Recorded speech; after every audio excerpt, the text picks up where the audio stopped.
no estado nos últimos 10 anos.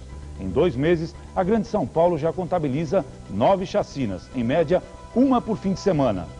E de quem é a culpa? Estudos da polícia apontam para o armamento da população e o uso de bebidas e drogas. A Comissão dos Direitos Humanos da OAB vai mais longe. A violência policial e a dificuldade de acesso à educação são grandes responsáveis pelo aumento da criminalidade.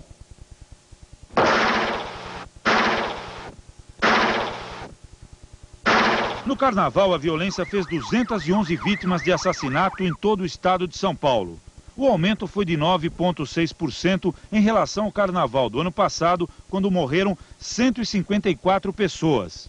A polícia revelou que a maioria dos crimes foi por motivos banais e teve o envolvimento de bêbados e drogados. De cada 10 assassinatos durante o Carnaval, 8 foram provocados por armas de fogo. Um levantamento mostra que a capital tem mais de 100 mil armas registradas. No depósito da polícia, 7 mil armas são apreendidas por ano. Menos de 1% do que existe ilegalmente em todo o estado.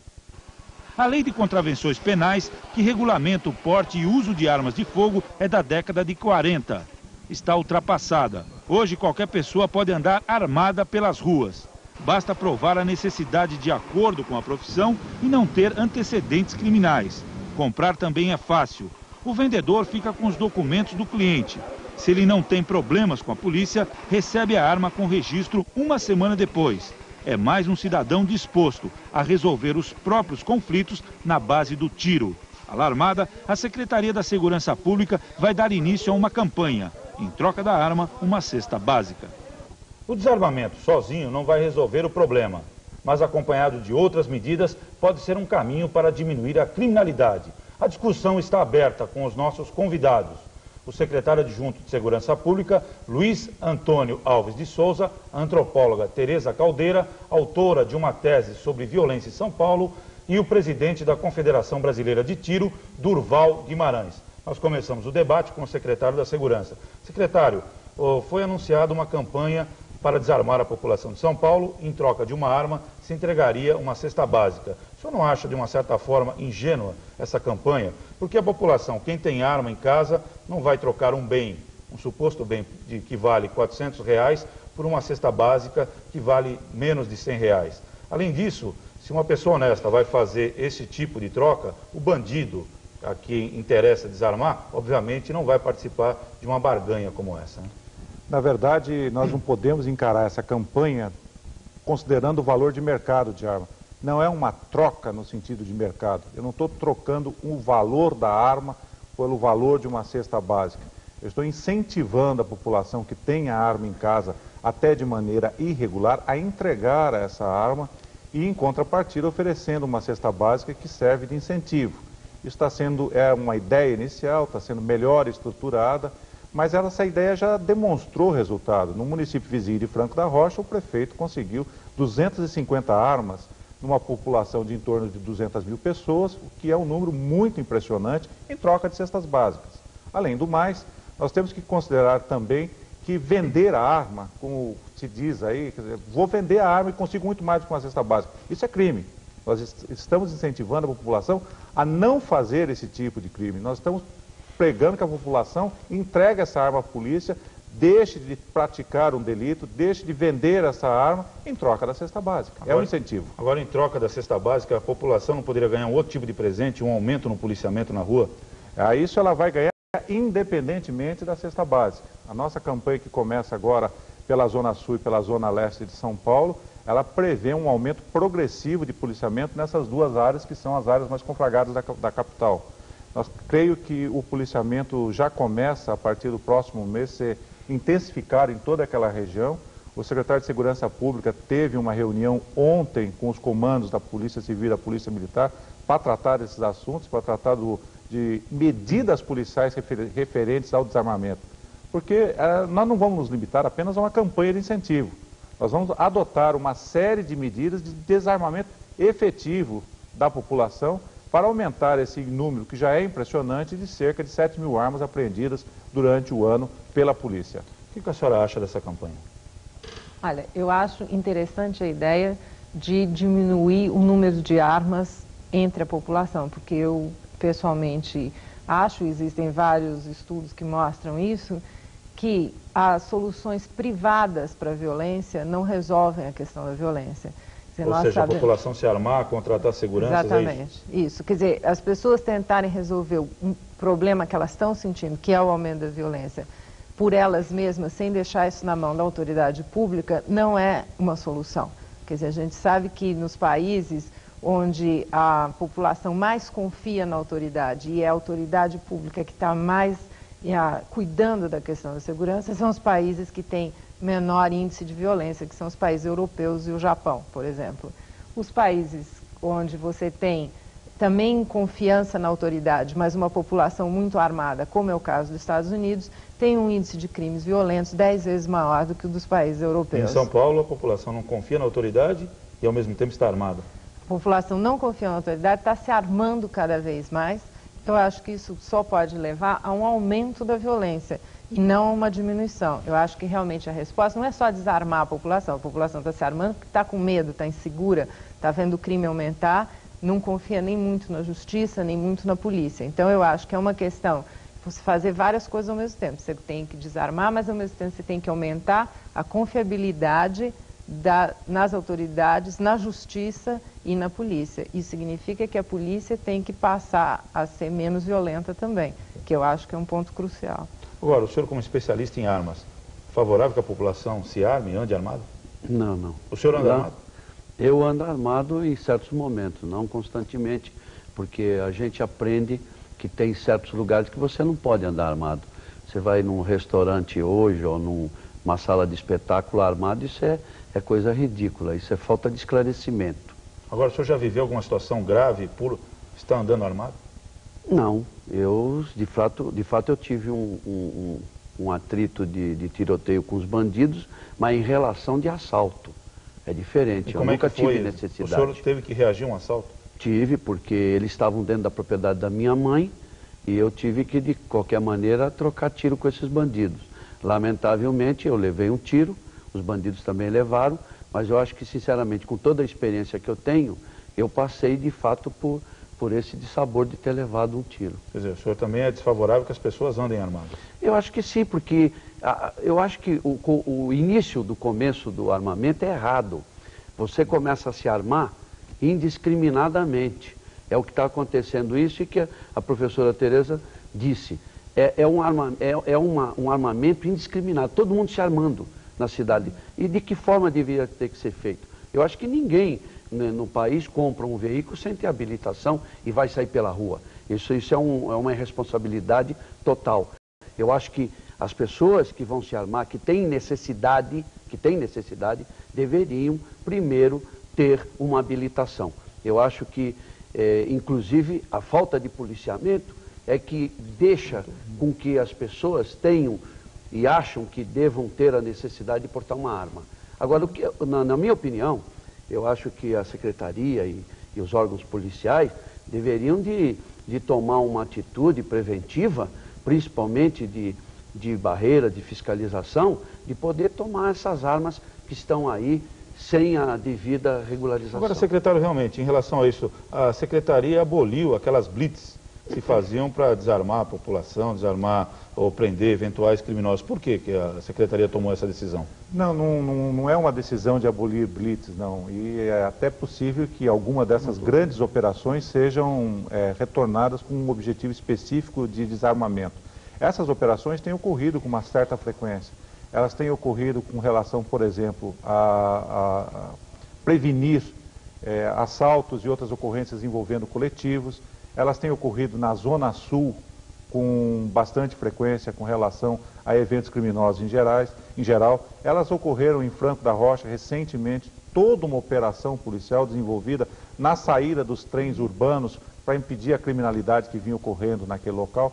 Acontece que a Blitz é uma operação que nós chamamos na polícia uma operação de trombada. Quer dizer, você vai para tentar pegar alguma coisa sem ter uma operação, contando muito com a sorte.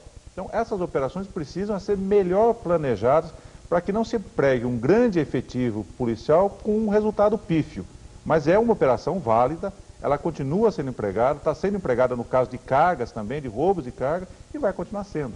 Uhum.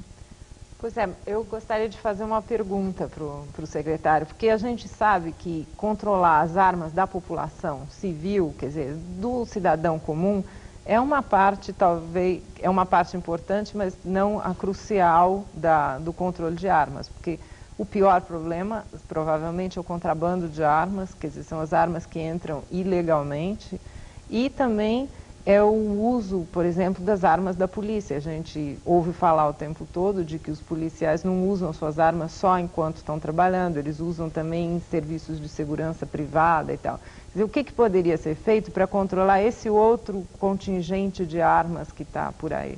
Olha, o problema do contrabando de armas, ele é um pouco mais complexo, porque quem deveria controlar o contrabando de armas deveria ser a Polícia de Fronteira, que é uma competência da Polícia Federal. Mas as fronteiras do país são imensas, principalmente as fronteiras terrestres, né? A própria Rede Globo, em um determinado momento, mostrou como uma arma chega aqui em São Paulo, vindo de Miami via Paraguai, tá certo? E o controle dessa fronteira é um controle cuja malha é muito grande e permite escapar armas para cá, não só para São Paulo, mas para outros pontos do Brasil. Não é um problema crucial em São Paulo, porque a polícia de São Paulo tem atuado muito nesse sentido. O problema maior, na verdade, não é tanto a arma que se tira da PM que está trabalhando no bico, mas, na verdade, é um outro problema ligado à falta de preparo de algumas pessoas que trabalham com arma. Comecei a levantar agora de forma científica alguns dados que me preocupam muito mais do que, por exemplo, o próprio resultado financeiro de roubo a banco.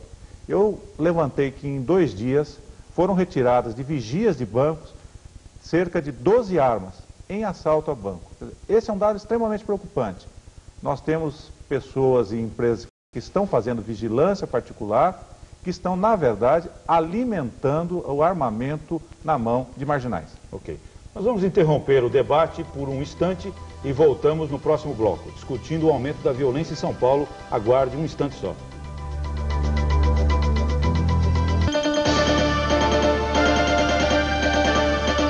Está barato, você não vai encontrar... O menor, a arma na periferia. Olha, eu acho que é o seguinte, quando se fala de violência, de um modo geral, a primeira coisa que as pessoas associam é a violência com pobreza, com a periferia de São Paulo. Na verdade, as coisas são bem mais complicadas do que essa. Eu, pessoalmente, acho que é impossível associar pobre como criminoso. Agora, nós sabemos que a violência está associada à periferia porque lá é que existe o maior número de vítimas da violência. E é claro, se a gente olha os bairros de São Paulo que são os mais violentos, onde há mais homicídios, são bairros da periferia. Elas são vítimas da violência? Elas são vítimas da violência de várias maneiras. Quer dizer, elas são vítimas de brigas entre vizinhos, do envolvimento com o tráfico de drogas e de violência da polícia. A violência... Existem vários... também do poder público que não dá assistência. Quer dizer, a periferia tem vários tipos, é abandonada de várias maneiras e ela também é vítima de vários tipos de abandono, digamos, do poder público. E a senhora vê alguma saída para isso?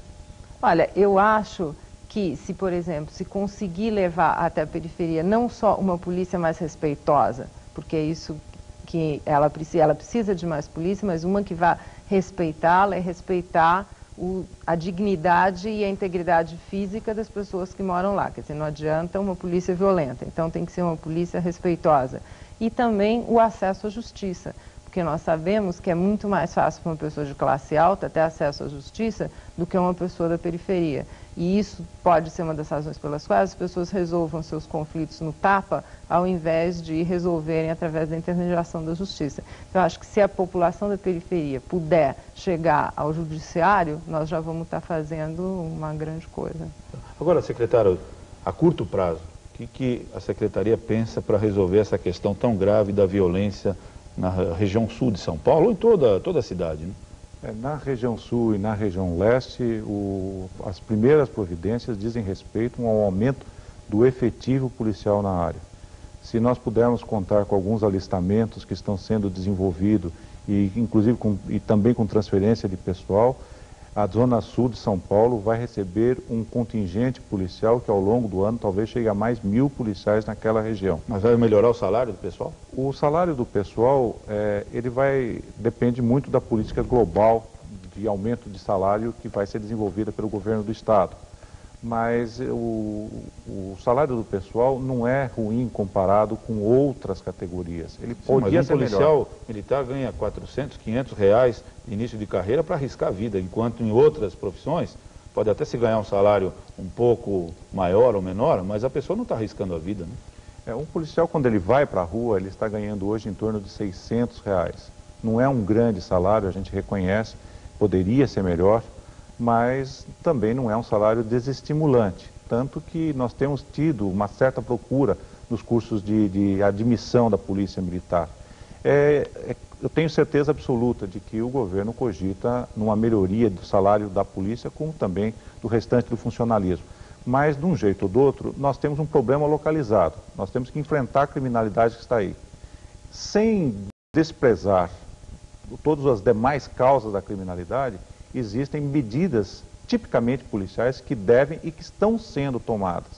Então, por exemplo, o aumento de efetivo, o aumento de viaturas, o governador autorizou, e na verdade a Secretaria tem sido até privilegiada pelo governo nesse particular, que não autoriza a compra de viatura, mas autorizou agora, recentemente, uma licitação que deve dar à polícia cerca de mais 300 viaturas. E isso vai ser distribuído com prioridade nessas regiões que hoje são carentes.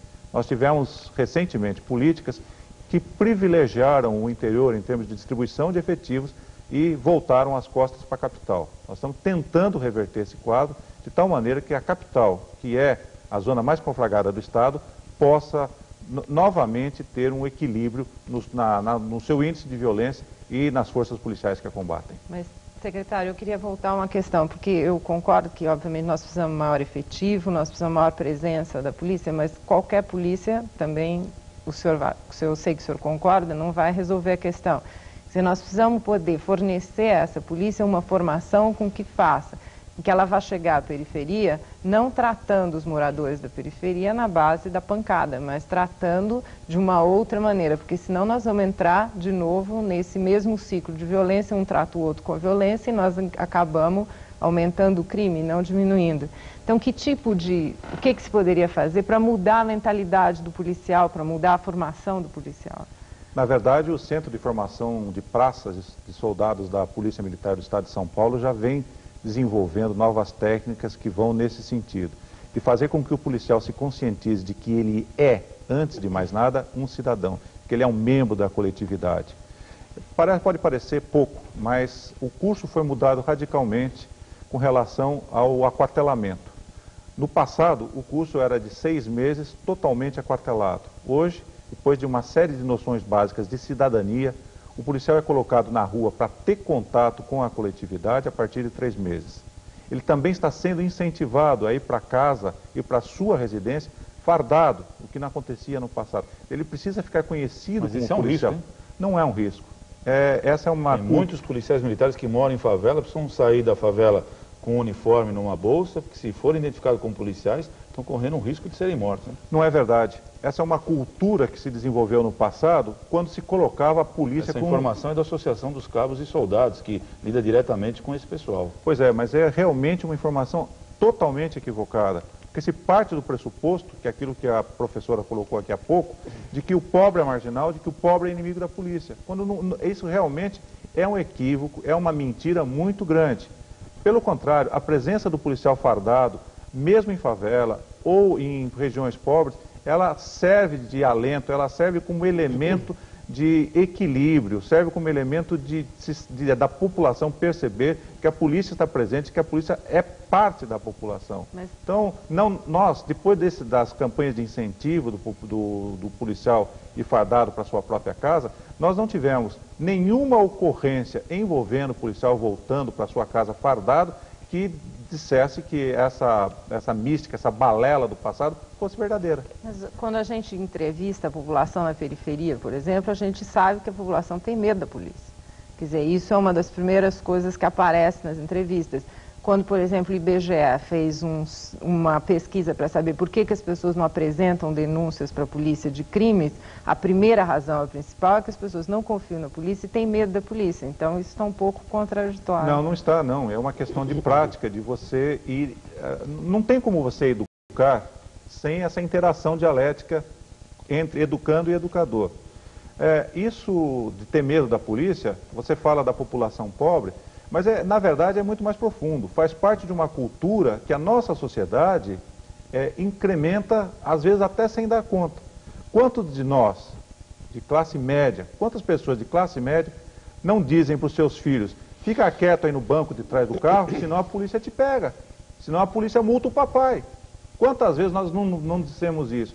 E a criança vai crescendo, aprendendo a encarar a polícia como um inimigo, como um repressor. Então, e a polícia também acaba contribuindo para isso. Claro que a polícia contribui. Anos e anos de violência policial, anos e anos daquela mentalidade típica ditada pela Lei de Segurança Nacional e por outros fatores que fizeram da sociedade civil um inimigo da polícia, e que isso tem que ser, aos poucos, sendo requalificado, sendo recolocado nos seus trilhos. E nós todos temos que colaborar também. Esse tipo de coisa que eu acabei de comentar aqui, de dizer: fica quieto, senão a polícia te pega, para resolver um problema que não é um problema de ordem pública, é um problema particular do pai que quer que o filho fique quieto no carro e usa a ameaça da polícia para isso. Isso gera uma mentalidade que vai crescendo, vai se incutindo na criança e que no futuro depois fica difícil de combater. Então, esse é o ponto principal. A polícia é cidadão, a polícia tem que estar do lado do cidadão e vai sendo educada para que fique efetivamente do lado do cidadão. Secretário, eu gostaria de fazer uma pergunta a Vossa Senhoria. Com relação, me parece que existe uma lei que foi aprovada e não regulamentada com relação à compra de armamento por parte da população. Eu gostaria de saber se o senhor está ao par dessa lei, dessa regulamentação. No estado de São Paulo, a partir do começo de 1995, foi baixada uma portaria pelo diretor do Departamento de Polícia Científica, ao qual fica afeto o controle de armas, de maior rigor na concessão de portes. Isso ocasionou uma redução de 85%, estou falando de redução de 85% com relação a 1994.